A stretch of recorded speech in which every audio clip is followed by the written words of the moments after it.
Hey guys welcome to men stock series. So last వీడియోలో మనం Java script start చేసాం కదా. ఆ వీడియోలో జావా స్క్రిప్ట్ వేరియబుల్స్ అలాగే దాంట్లో types let var const with examples నీట్గా ఎక్స్ప్లెయిన్ చేశా. సో వాటి మధ్య డిఫరెన్సెస్ అన్నీ ఆ వీడియో ఇంకా చూడకపోతే ఇక పైన ఐకాస్లో వదిలేస్తారు చూడండి.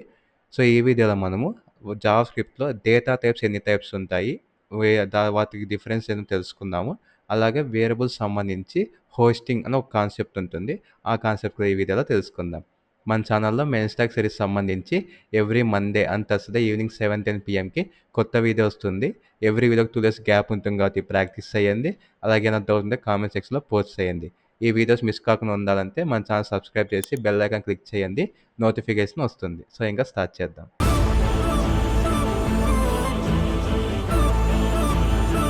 సో గైస్ మనకు ఇంత ప్రీవియస్ వీడియో చూసి నేను కాన్స్ట్ ఏ ఈక్వల్స్ టు 300 ఇలా ఇచ్చా కదా. సో ప్రీవియస్ వీడియోలో నేను ఏం చెప్పాను, ఏ అనేది ఒక వేరియబుల్, ఏలో మనం ఒక డేటాని స్టోర్ చేస్తున్నాం. ఓకేనా. సో ఈ డేటా అనేది డిఫరెంట్ టైప్స్ ఉంటుంది. ఈ ఫర్ ఎగ్జాంపుల్ మన ఇళ్ళల్లో డిఫరెంట్ బాక్సెస్ ఉన్నాయి అనుకోండి, అదే డబ్బాలు ఉన్నాయి అనుకోండి. ఓకేనా. ఒక బాక్స్లో ఏముంటుంది, షుగర్ ఉంటుంది, అంటే చక్కెర ఉంటుంది, అదేమి సాలిడ్. ఇంకో అదే బాక్స్లోనే మేము ఏది నూనె, ఫ్రీడమ్ ఆయిల్ నూనె వేద్దాం అనుకోండి. సో నూనె అనేది లిక్విడ్. మళ్ళీ అదే బాక్స్లో అంటే కొంచెం అదే షేప్లో ఉంది గ్యాస్ సిలిండర్ ఉంటుంది. సిలిండర్ అనేది మనకు ఒక షేప్ కంటైనర్ టైపే కదా ఒకటి. ఆ కంటైనర్లో ఏం స్టోర్ చేస్తున్నాం, గ్యాస్. అంటే మనకు ఇవన్నీ బాక్సెస్ అన్నీ ఏంటివి, container, nothing but same variables లాగా ఇవన్నీ ఒక కంటైనర్స్. కానీ దీంట్లో ఒక్కో దాంట్లో ఒక్కో స్టోర్ చేస్తున్నాం. నువ్వు సాలిడ్ స్టోర్ చేయొచ్చు, లిక్విడ్ స్టోర్ చేయొచ్చు, గ్యాస్ స్టోర్ చేయొచ్చు. డిఫరెంట్ టైప్స్ ఆఫ్ మనం థింగ్స్ని స్టోర్ చేస్తున్నాం కదా. అలాగే ప్రోగ్రామింగ్ లాంగ్వేజ్లో వేరియబుల్స్ అనేవి ఎన్నున్నా కానీ ఒక్కో వేరియబుల్లో ఒక్కో టైప్ ఆఫ్ డేటా అనేది ఉంటుంది. ఓకేనా. దాని డేటా టైప్స్ అంటాం. ఓకే. డేటా ఉంటుంది, దాని డిఫరెంట్ టైప్స్ ఉంటాయి, దాని డేటా టైప్స్. ఓకేనా. మనకు జావా స్క్రిప్ట్లో మేజర్గా ప్రిమిటివ్ అండ్ నాన్ ప్రిమిటివ్ అని 2 డేటా టైప్స్ ఉంటాయి. ఓకేనా. ఫస్ట్ ప్రిమిటివ్ చెక్ చేద్దాం. ప్రిమిటివ్ వచ్చేసి దీంట్లో మనకు 5 టైప్స్ ఉంటాయి. ఏవేవి, number, boolean, string, null, undefined. ఓకేనా. ఇవి ఒక్కొక్క దాని గురించి ఎక్స్ప్లెయిన్ చేస్తా చూడండి. ఇప్పుడు లెట్ ఏ ఈజ్ ఈక్వల్స్ 300 అని ఇచ్చా. ఓకేనా. మనకు జావా స్క్రిప్ట్లో ఒక కీవర్డ్ ఉందన్నమాట. ఆ కీవర్డ్ వచ్చేసి టైప్ ఆఫ్. ఓకేనా.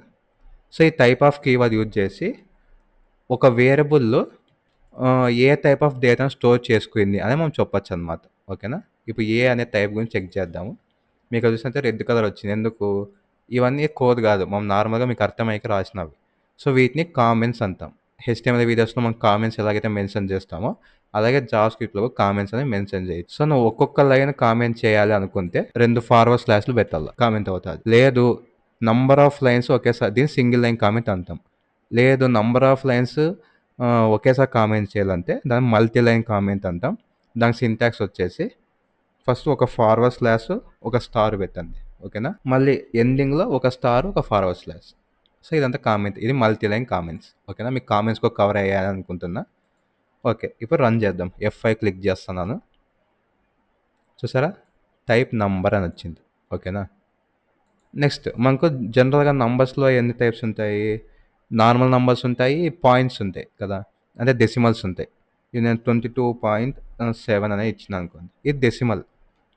దీన్ని రన్ చేస్తా. చూసారా, మళ్ళీ నంబర్ అని వచ్చింది. ఓకే. మీకు జావా స్క్రిప్ట్ ఫస్ట్ టైం నేర్చుకుంటున్నారు, ఇంతకు నాకు అసలు ఏ ప్రోగ్రామింగ్ లాంగ్వేజ్ రాదు, లైక్ సి, జావా అవి ఏం నాకు తెలియదు అనుకుంటే పైథాన్ ఏవైనా మీకు ఓకే ఇది అర్థమవుతుంది.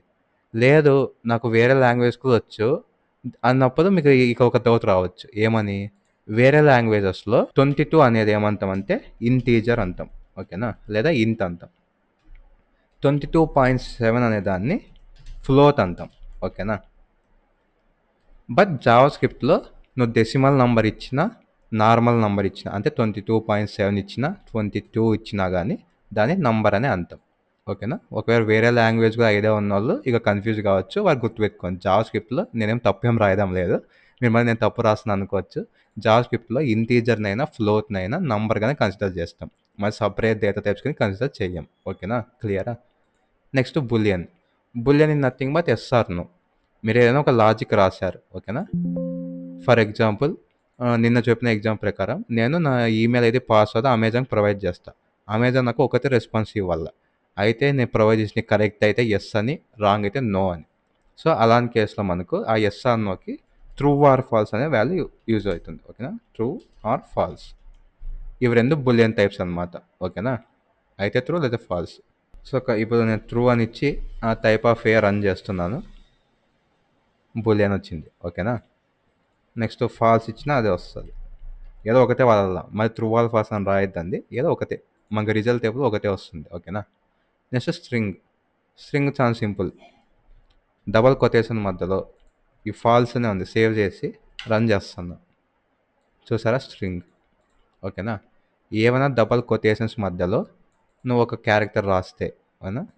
ఒక క్యారెక్టర్ అయినా సెట్ ఆఫ్ క్యారెక్టర్. ఇవి ఫాల్స్ రాసినావు. నేను జస్ట్ తీసి ఎఫ్ అని వెళ్తా. ఓకేనా? స్ట్రింగ్ అని చెప్తాం. సింపుల్. డబుల్ కొటేషన్స్ మధ్యలో మీరు ఏం రాసినా దాన్ని స్ట్రింగ్ అనే డేటా టైప్ని కన్సిడర్ చేస్తాం. ఓకే. నెక్స్ట్ వచ్చి నల్ అన్డిఫైన్డ్. ఇది చాలా ఇంపార్టెంట్. జాగ్రత్త వినండి. ఈజీగా ఉంటుంది. మీరు ఒకవేళ ఏందేందో అనుకుంటే కన్ఫ్యూజ్ అయిపోతారు. మీకు బాగా గుర్తుందైతే నా ప్రీవియస్ వీడియోలో నేను ఇలా పెట్టా. లెట్ ఏ అని చెప్పా. వాల్యూ మళ్ళీ అసైన్ చేసేదానికి. స్టార్టింగ్లో అసైన్ చేయాలి. మనకు ఆన్సర్ ఏమొచ్చింది? ఇప్పుడు చెక్ చేద్దాం కానీ కన్సోల్ లాగ్ ఆఫ్ ఏ అని ఇచ్చి సేవ్ చేస్తాను, రన్ చేస్తాను. అన్డిఫైన్డ్ వచ్చింది. ఓకేనా? అంటే ఈ సెకండ్ వన్ అన్డిఫైన్డ్ వచ్చింది వాల్యూ. బట్ టైప్ కూడా ఏమొచ్చింది? అన్డిఫైన్ అనే వచ్చింది. ఓకేనా? సో, నేను లాస్ట్ వీడియోకు మెన్షన్ చేస్తే అన్డిఫైన్ అనే డేటా టైపు నెక్స్ట్ వీడియోలో ఎక్స్ప్లెయిన్ చేస్తాను. ఓకేనా?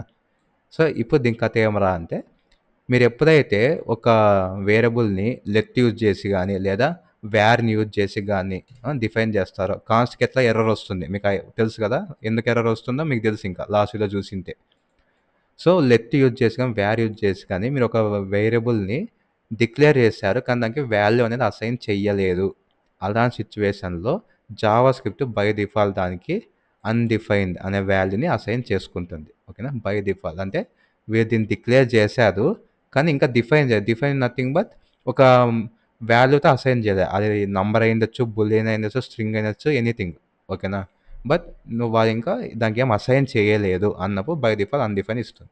సింపుల్. దాని టైప్ కూడా అన్డిఫైన్డ్. నల్ ఎప్పుడు పెట్టాలరా అంటే ఇప్పుడు for example A is equals to 10 ఇచ్చిన నేను కోడింగ్ చేసినప్పుడు ఒకానొక పాయింట్లో నాకు ఏమైందంటే నాకు ఏ అనేది ఎంటీగా ఉండాలా కానీ అన్డిఫైన్ అనేది రాకూడదు. ఆ యూస్ కేస్ ఎందుకోసం మాకు అనవసరం. ఓకేనా? పర్టికులర్గా ఇప్పుడు నాకు ఏ అనేది ఎంటీగా ఉండాలి కొంచెంసేపు కానీ అన్డిఫైన్ అనే వాల్యూ ఉండకూడదు. అలాంటప్పుడు ఏం చేయాలా? నువ్వు జస్ట్ లెట్ ఏ అని ఇచ్చినావు అనుకో అది ఎంటీగా ఉండదు. ఎందుకు? By default Java script undefined assign చేస్తారు. పోనీ ఏ కోసం 0 ఇచ్చినావు అనుకో ఏ అనేది 0 వస్తుంది. ఎంటీగా ఉండదు కదా. సో, అలాంటి కేసులో నువ్వు ఇంటెన్షనల్గా ఒక వేరియబుల్ని ఎంటీ వాల్యూతో ఇనిషియలైజ్ చేయాలి అనుకున్నావు. అప్పుడు నల్ అనే యూజ్ చేస్తాం. ఓకేనా? ఈ నల్ అనేది పైన వెళ్దాము. సో, ఇప్పుడు సేవ్ చేస్తున్నా. ఇప్పుడు రన్ చేస్తా చూడండి. ఇప్పుడు మీరు బాగా గమనించినైతే ఈ నల్ ఒక టైపు ఆబ్జెక్ట్ వచ్చింది. ఓకే. బట్ ఏ అనే వాల్యూ ఏమో నల్ వచ్చింది. ఓకేనా? నల్ అంటే దానికి వాల్యూ లేదని సింపుల్గా. ఓకేనా? మీరు ఎంటీ ఉండాలన్నారు కానీ వాల్యూ ప్రింట్ చేసి నల్ అని వచ్చింది అనుకోవచ్చు. మీకు అది జావా స్క్రిప్ట్ పోను పని అర్థమవుతుంది. బట్ సింపుల్గా అర్థం చేసుకోండి. నల్ అంటే దానికి అసలు వాల్యూ లేదు. ఓకేనా? ఉత్తుత్తి మిరపకాయ అన్నట్టే. ఓకేనా? బట్ టైప్ వచ్చేసి ఆబ్జెక్ట్ వచ్చింది. అదే ఇంతకుముందు అన్డిఫైన్డ్ కేసులో టైప్ అన్డిఫైన్డ్ వచ్చింది, వాల్యూ అన్డిఫైన్డ్ వచ్చింది. కానీ నల్లలో అలా కాదు. టైప్ వచ్చి ఆబ్జెక్ట్ వచ్చింది. ఇలా ఇది ఎందుకు వచ్చింది అనేది మీకు నెక్స్ట్ కొన్ని క్లాసెస్ అర్థమవుతుంది. ఇది ఇంకా బేసిక్ లెవెలే కాబట్టి మీరు ఎక్కువ కన్ఫ్యూజ్ అవ్వకండి. అవసరమైనప్పుడు అర్థమవుతుంది. ఎక్స్ప్లెయిన్ చేస్తా. ఓకేనా? So, next non primitive data టైప్స్లో అరేస్ ఆబ్జెక్ట్స్ ఉన్నాయి. అరేస్ ఆబ్జెక్ట్స్ నేను సపరేట్గా ఒక వీడియో తీస్తాను అనమాట. అంటే అరేస్కి ఒక వీడియో, ఆబ్జెక్ట్స్కి ఒక వీడియో. దాంట్లో దాని ఫంక్షనాలిటీస్ ఇంకా డెప్త్గా ఎక్స్ప్లెయిన్ చేస్తా. ఈ వీడియోలో జస్ట్ అరేస్ అంటే ఎలాగుంటాయి, ఆబ్జెక్ట్స్ అంటే ఎలాగుంటాయి తెలుసుకోండి. ఓకేనా? ఇవి ఏదో ఒక వేరియబుల్ నేమ్ ఇచ్చి స్క్వేర్ బ్రాకెట్స్లో. ఓకేనా? అరే is nothing but group of different data types separated by comma. తెలుగులో చెప్పు అంటే ఏం లేదు. ఈ స్క్వేర్ బ్రాకెట్లో different types of data types. ఇప్పుడు డేటా టైప్స్ ఎన్ని రకాలు ఉన్నాయి? నంబర్స్ ఉన్నాయి, బూలియన్స్ ఉన్నాయి, స్ట్రింగ్ ఉన్నాయి, మళ్ళీ అరేస్ ఉన్నాయి, ఆబ్జెక్ట్స్ ఉన్నాయి కదా. సో, ఇవన్నీ ఒక గ్రూప్ కిందకి నువ్వు ఫామ్ చేయగలిగితే ఇప్పుడు ఒక నంబర్ తీసుకున్నాను 27 అని తీసుకున్నాను, లేకపోతే 28 తీసుకున్నాము, 10 తీసుకున్నాము. ఓకేనా? బూలియన్ అంటే ట్రూ తీసుకున్నాము, ఫాల్స్ తీసుకుందాము. నెక్స్ట్ స్ట్రింగ్ ఏదో నా పేరు తీసుకుంటా శరత్ అని. ఓకేనా. మళ్ళీ అరేలో ఇంకో అరే కూడా పెట్టచ్చు. ఈ అరేలో ఇంకో ఎంటీ అరే పెట్టా అంటే అది ఒక డేటా టైప్ కాబట్టి. నెక్స్ట్ ఆబ్జెక్ట్ మీకు ఇంకా ఎక్స్ప్లెయిన్ చేయాలి కాబట్టి ఆబ్జెక్ట్ పెద్దాం లేదా ఆబ్జెక్ట్ కూడా పెట్టచ్చు ఇక్కడ. సో ఇది అరే అంతే. బేసిక్ సింటాక్స్ వచ్చేసి స్క్వేర్ బ్రాకెట్స్లో డిఫరెంట్ టైప్స్ ఆఫ్ స్టోర్ చేసుకుంటాం. ఓకేనా. నెక్స్ట్ ఆబ్జెక్ట్ వచ్చేసి ఫ్లేవర్ బ్రాకెట్స్తో ఓపెన్ చేస్తాం. ఓకే. ఓపెన్ చేసి దీనికి మనకు కీ అండ్ వాల్యూ పేర్స్ అనేవి ఉంటాయి. ఓకేనా. కీ ఏంటి, వాల్యూ ఏంటంటే కీస్ అంటే నథింగ్ బట్ హెడ్డింగ్ అనుకోండి. మీరు మీ బుక్ తీసుకుంటే దాంట్లో ఇండెక్స్ పేజ్ ఉంటుంది, నేము, రోల్ నెంబర్, క్లాస్ అట్లా. ఓకేనా. ఇవన్నీ కీస్ అనమాట. సో అలాగే ఇప్పుడు నేమ్ అని ఒకటి ఇస్తాం, దీనికి కీ వచ్చేసి శరత్ అని ఇస్తాం. ఓకే. కామా ఏజ్ దీనికి 23. ఓకేనా. కామా మళ్ళీ సబ్జెక్ట్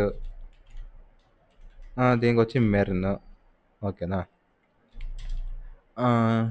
ఏదో ఒకటి. ఓకేనా. ఎగ్జామ్ పాస్ అని ఇద్దాం. ఓకేనా. దీనికి వచ్చేసి ట్రూ అని ఇస్తాం, ఏది బూలియన్ ఇచ్చిన. ఓకేనా. సో మీరు ఏమైనా ఇచ్చుకోవచ్చు వాల్యూస్ అనేది. ఓకేనా. బట్ ఇవి మాత్రం స్ట్రింగ్, నేను ప్రజెంట్ స్ట్రింగ్ మెన్షన్ చేయాలి కానీ కీస్ అనేది ఎప్పుడు స్ట్రింగ్స్లో ఇవ్వండి. ఓకేనా. వాల్యూస్ ఏమైనా ఇవ్వచ్చు.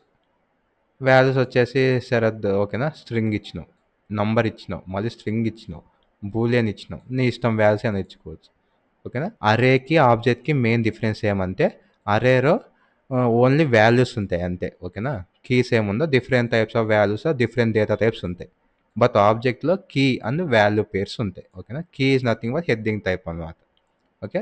Values can be of any data type, అంటే నువ్వు వాల్యూస్ అనేది ఏ డేటా టైప్ అయినా ఇవ్వచ్చు. ఓకే. బట్ కీస్ మాత్రం స్ట్రింగ్లో ఇవ్వండి. ఓకేనా. సో దీంతో మీకు 5 డేటా టైప్స్ ఈజీగా అర్థమైంది అనుకున్నా ప్రిమిటివ్లో. అలాగే నాన్ ప్రిమిటివ్లో అరేస్ అండ్ ఆబ్జెక్ట్స్ కూడా జస్ట్ వాట్ ఈజ్ వాట్ అర్థమైంది అనుకుంటున్నా. ప్రిమిటివ్ అయితే నాకు తెలిసి కంప్లీట్గా అర్థమై ఉంటుంది. నాన్ ప్రిమిటివ్ వచ్చేసి ఇంకా నీట్గా ఎక్స్ప్లెయిన్ చేయలేదు కాబట్టి, డెప్త్ వెళ్ళలేదు కాబట్టి, జస్ట్ అరే అంటే ఏమి, దాని సింటాక్స్ ఎలా ఉంటుంది, ఆబ్జెక్ట్ అంటే ఏమి, దాని సింటాక్స్ ఎలా ఉంటుంది, ఒక ఐడియా వస్తే చాలు ఈ వీడియోకి అయితే. ఓకేనా. సో గైస్ ఇప్పుడు మనము నెక్స్ట్ ఇంపార్టెంట్ కాన్సెప్ట్ హోస్టింగ్ గురించి ఎక్స్ప్లెయిన్ చేస్తా చూడండి. చాలా సింపుల్గా ఉంటుంది కానీ చాలా ఇంపార్టెంట్ కాన్సెప్ట్ అనమాట. దీని ద్వారానే మీకు చాలా కేసులు కన్ఫ్యూజ్ అవుతారు. ఈ కాన్సెప్ట్ తెలియకుండా, ఈ కాన్సెప్ట్ తెలిస్తే చాలా కేసులు సేవ్ అవుతారు. ఓకేనా. సో ఇది ఇంటర్వ్యూస్లో కూడా అడిగే main question, what is hosting in Java script. ఓకేనా. ఇప్పుడు చూడండి, నేను ఒక కోడ్ రాసా, ఏం రాసా, console.log x అని రాసా. నెక్స్ట్ var x ఈజ్ 10 అని రాసా. అంటే ఎక్స్లో ఎక్స్ ఒక వాల్యూని ప్రింట్ చేయమని ఫస్ట్ రాసేసా. సెకండ్ ఏం రాసా అంటే x ఈజ్ 10 అని రాసా. మనకు జావా స్క్రిప్ట్ లేకపోతే లైన్ బై లైన్ ఎగ్జిక్యూట్ చేసుకుంటే వస్తుంది కోడ్ అనేది. సో ఫస్ట్ లైన్ ఎగ్జిక్యూట్ చేస్తుంది, తర్వాత సెకండ్ లైన్, అక్కడేం ఎర్రర్ లేకపోతే థర్డ్ లైన్, అట్లా లైన్ బై లైన్ వస్తుంది. ఇప్పుడు నేను రన్ చేస్తున్నాను, F5 క్లిక్ చేస్తాను, అన్డిఫైన్ అని వచ్చింది. ఓకేనా. కానీ మీకోసం ఇంకోసారి రన్ చేస్తాను, F5 క్లిక్ చేస్తున్నా, అన్డిఫైన్ అని వచ్చింది. ఓకే. సేమ్ ఇదే. ఓకే. ఇది ఎందుకు వచ్చింది అనేది టెన్షన్ పడకండి, చెప్తాను. సేమ్ ఇదే వేర్ ప్లేస్లో లెఫ్ట్ వెళ్తాను నేను, ఇంకేం చేయను, జస్ట్ వేర్ ప్లేస్లో లెఫ్ట్ పెట్టిన, సేవ్ చేస్తున్నా, రన్ చేస్తున్నా. చూసారా, cannot access X before initialization. ఇది ఏ type of error, reference error. ఇక్కడ ఉంది రెఫరెన్స్ ఎర్రర్. ఓకేనా. ఓకే, ఇది గుర్తుపెట్టుకోండి. Next const. ఓకేనా. మళ్ళీ రన్ చేస్తున్నా, మళ్ళీ same error, reference error, cannot access x. ఓకేనా. మీకు ఇప్పటికీ ఈ ఎర్రర్స్ అర్థం చేసుకోండి, ఎందుకు వచ్చినా చెప్తాను, నెక్స్ట్ 2 minutesలో చెప్పేస్తా. ఓకేనా. సో వేర్ యూజ్ చేసినప్పుడు అన్డిఫైన్డ్ వచ్చింది, ఇంకా లెట్ టు కాన్స్ట్ యూజ్ చేసిన ప్రతిసారి ఎక్స్ అనేది బిఫోర్ ఇనిషియలైజేషన్ మనం యాక్సెస్ చేసే ట్రై చేసాం అని అనుకుందాం. ఓకేనా. దీన్ని హోస్టింగ్తో ఎలా లింక్ చేయాలి, అసలు హోస్టింగ్ కాన్సెప్ట్ ఏంటి, ఎర్రర్స్ ఏంటి అని. ఈ కాన్సెప్ట్ ఏం చేస్తుందంటే వేరియబుల్స్ డిక్లరేషన్ని లేదా ఫంక్షన్స్ డిక్లరేషన్ని, ఫంక్షన్స్ అంటే ఏంటో నెక్స్ట్ వీడియోలో చెప్తాను, బట్ మీకు చెప్తున్న డెఫినేషన్ కోసం. వేరియబుల్స్ డిక్లరేషన్ని, ఫంక్షన్స్ డిక్లరేషన్ని ఎప్పుడు టాప్ ఆఫ్ ది ప్రోగ్రామ్లో ఉంచుతాది. ఓకేనా. జస్ట్ డిక్లరేషన్ మాత్రమే. ఈ ఫర్ ఎగ్జాంపుల్ నేను ఇక్కడ వేర్ ఎక్స్ ఈజ్ ఈక్వల్స్ 10 ఇచ్చా. ఓకేనా. Next where X is equals 20 ఉంది అనుకోండి, ఎక్స్ వద్దులే, వై ఇద్దాం. ఓకేనా.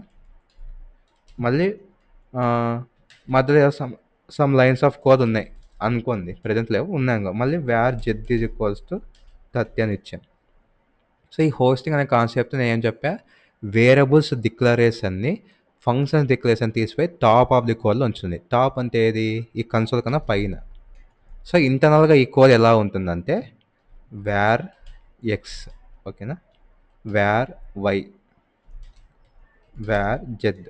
ఇనిషియల్గా ఇంటర్నల్గా కోడ్ ఇలా రన్ అవుతుంది. అంటే ఫస్ట్ ఇది రన్ అవుతుంది, సెకండ్ ఇది రన్ అవుతుంది, థర్డ్ ఇది రన్ అవుతుంది, నెక్స్ట్ ఫోర్త్ ఈ కన్సోల్ లాగ్ ఎక్స్ రన్ అవుతుంది, ఫిఫ్త్ ఏం చేస్తుంది అంటే ఇక్కడ అసైన్ చేస్తుంది.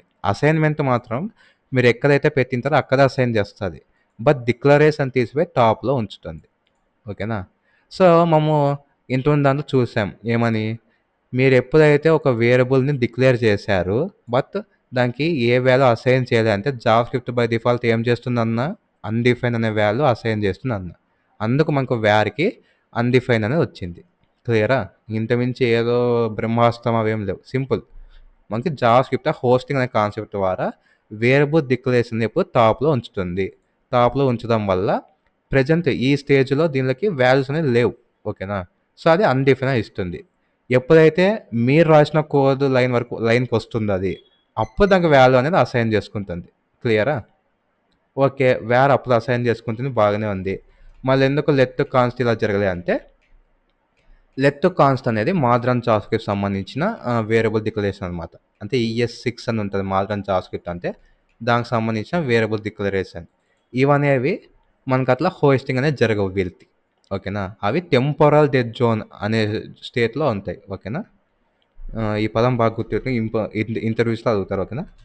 టెంపోరల్ డెడ్ జోన్ అంటే అదే ఒక సపరేట్ జైల్ లాగా అనుకోండి, ఒక డార్క్ రూమ్ అనుకోండి. ఓకేనా. సో లెట్ కాన్స్ట్ అనేవి ఈ టెంపోరల్ డెడ్ జోన్ ఉండడం వల్ల దీన్ని కామెంట్ చేస్తున్నాను. మీరు కెనాట్ యాక్సెస్ బిఫోర్ ఇనిషియలైజేషన్ అని వస్తుంది. ఓకేనా.